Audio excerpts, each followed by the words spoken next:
ओम साईं राम। या साईं बाबा जी लीला साईं लीला मैगज़ीन में 1955 में ॾिनी वई आहे। इहा हिकु IAS ऑफिसर जेको महाराष्ट्र जो हो ऐं दिल्ली में हुनजी पोस्टिंग हुई, हुन पंहिंजो इहो ॿियो एक्सपीरियंस ॿुधायो, जंहिं पंहिंजो सॼो नालो न ॿुधायो आहे, पर हुन पंहिंजे शॉर्ट फॉर्म में चयो आहे। हुनजो नालो हो B.N.L।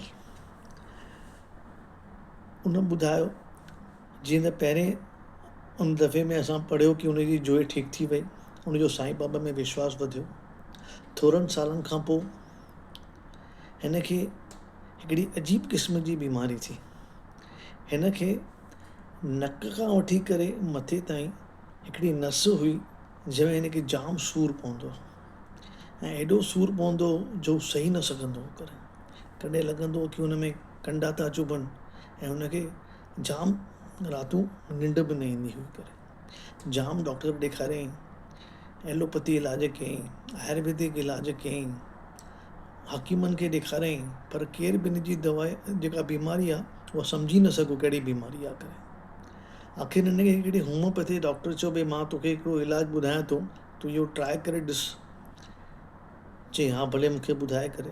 त हू हुनखे होम्योपैथी डॉक्टर चए थो मां तोखे दवाऊं ॾियां थो, पर सॼा सारा 2 ॾींहं यानी 48 आवर्स तूं हिकिड़े कमरे में बंदि थी करे रहिजांइ, टोटल अंधेरे में, काई बि लाइट तोखे न पवणु खपे, ऐं ईअं करण सां शायदि तोखे फ़ाइदो थी वञे करे। चए थो ठीकु आहे, मरता क्या न करता। चए थो ठीकु आहे करे। उहो वीचारो जीअं पहिरीं राति जो सुम्हे थो राति जो, त उनखे ईअं फील थो थिए। हाणे हू चई न सघियो आहे कि इहो उन जो सुपिनो हो कि न साक्षात उन बाबा जो दर्शन कयो।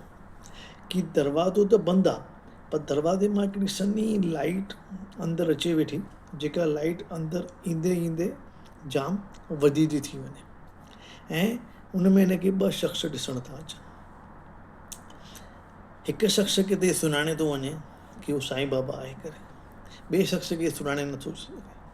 ॿियो शख़्स साईं बाबा खे चए थो हीउ हिते सुम्हियो पियो अथई करे। साईं बाबा हिन जे अॻियां अचनि था, हिन खे मथे ते हथु रखनि था, मथे ते हथु फेरनि था, हिन खे मग़ज़ में हथु लॻाइनि था ऐं हिन खे चवनि था चिंता न कर, तुंहिंजी इहा बीमारी लही वेंदी करे, तूं जल्दी ठीकु थी वेंदे करे। ईअं हुनखे हथु फेरे करे वरी हू उन ई दरवाज़े मां हली था वञनि, उन लाइट में हली था वञनि। दरवाज़ो त बंदि हो, पर उन लाइट मां उहे 2 ॼणा उते हली था वञनि करे। सुबुह जो जीअं ई उथे थो, हुनखे उहो सुपिनो यादि थो अचे ऐं जीअं ई हिन मथां हथु बाबा फेरनि पिया, हिन खे सॼी बॉडी में लॻे पियो कि मुंहिंजे बॉडी में सॼो करंट अची वियो आहे करे। हिन खे अलॻि क़िस्म जी हिकिड़ी शांती महसूसु पई थिए करे। ऐं ॿिए ॾींहं खां हुनजो सॼो उहो सूरु ग़ाइबु थो थिए ऐं सॼी हयाती भर कॾहिं हुनखे उहा बीमारी वरे कॾहिं न थी करे।